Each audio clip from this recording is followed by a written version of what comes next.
굉장히 많은 금융상품이 있는 것 같지만 사실 우리가 이용할 상품은 그렇게 많지 않은데, 많은 사람들이 이제 실수하는, 금융상품에 대해서 실수하는 그 가장 큰 이유는 먼저 내가 언제 그 돈을 쓸지, 아니면 어떤 목적을 갖고 그 돈을 쓸지 생각하지 않고 일단 금융상품만 바라보기 때문에 실제로 금융상품에 투자했다가 실패하는 경우가 많습니다.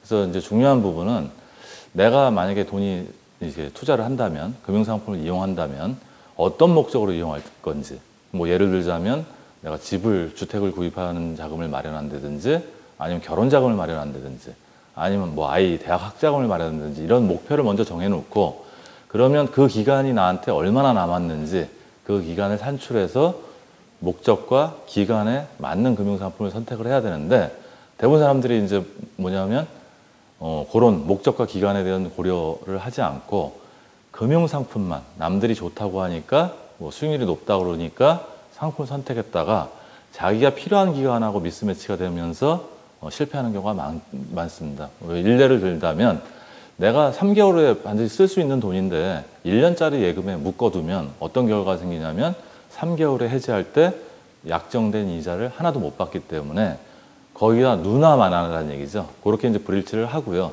기본적으로 뭐냐면 2년 이내에 우리가 반드시 필요한 돈들은 뭐 은행의 예적금, 이제 즉 뭐냐면 원금 보존이 가능한 상품들을 주로 이용을 해야 되고요. 그때는 뭐 수익률을 감안하기보다는 원금 보존 쪽에 이제 포인트를 맞추고, 그다음 한 3년 이상 여유 있게 이제 뭐 이렇게 여유 있는 시간이 될 때, 그때는 적립식 펀드 같이 투자해서 실적 배당에 의해서 수익과 손실을 올릴 수 있는 상품.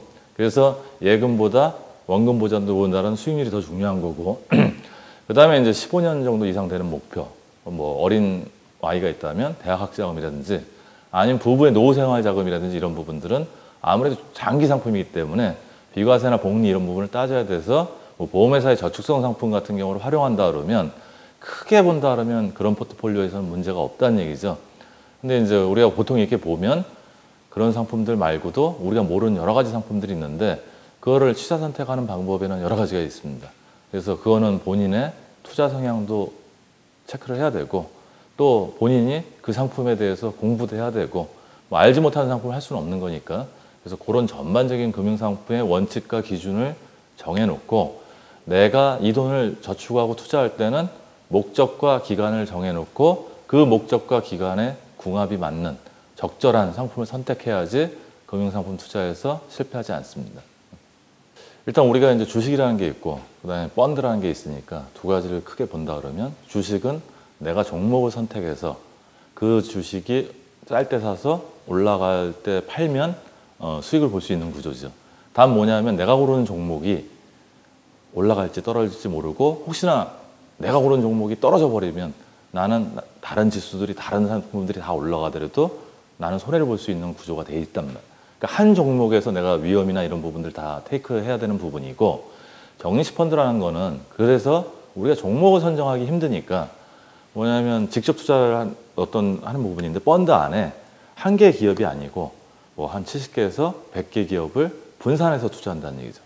그러니까 위험을 어떻게 보면 분산하기 때문에 1차 주식 투자하는 것보다는 수익률이 뭐 갭이 이제 진폭이 작을지 모르지만 일단 분산 투자가 돼 있기 때문에 위험하지 않은 부분이고, 그다음 내가 금융지식 없이 주식을 사고 판다든지 뭐 이런 부분들을 할 때 성공할 수 있는 확률은 굉장히 떨어진다는 얘기죠. 그러니까 공부 안 하는 투자는 뭐 아니면 도고 어떻게 보면 투기가 될 수 있는 부분인데, 이런 위험들을 어떻게 보면 회피하고, 저 대신 펀드 매니저라는 사람들이 뭐 기업들을 연구하고 저기 대해서 펀드 안에 좋은 주식들을 담아서 수익률을 올려주는 거랍니다.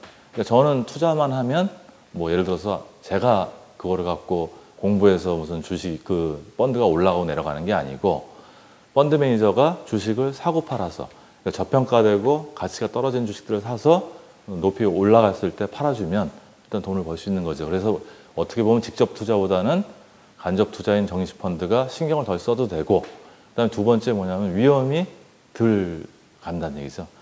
주식 같은 경우는 하루에 이제 상한폭이 뭐냐면 올라갈 때 30% 올라갈 수 있고, 하루에 주식 잘못 사면 30%가 떨어질 수 있다는 얘기죠. 그렇지만 펀드 안에는 70개에서 100개 주식이 들어가 있기 때문에 그 주식들이 모두 올라가고 떨어지고 이런 부분이 아니고, 그렇게 큰 진폭은 있을 수 없는 부분이고요. 그래서 이제 어떻게 보면 위험하지 않게 하는 투자 방법이라고 볼 수 있는 거고요.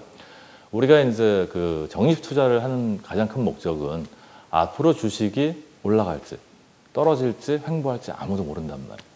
그러니까 오늘 내가 주식을 이제 펀드를 매입을 했는데 그 펀드가 어떻게 될지 모르는 부분이기 때문에 나는 한 번에 많은 돈을 넣어버리면 굉장히 큰 위험이 증가하게 된다는 얘기죠.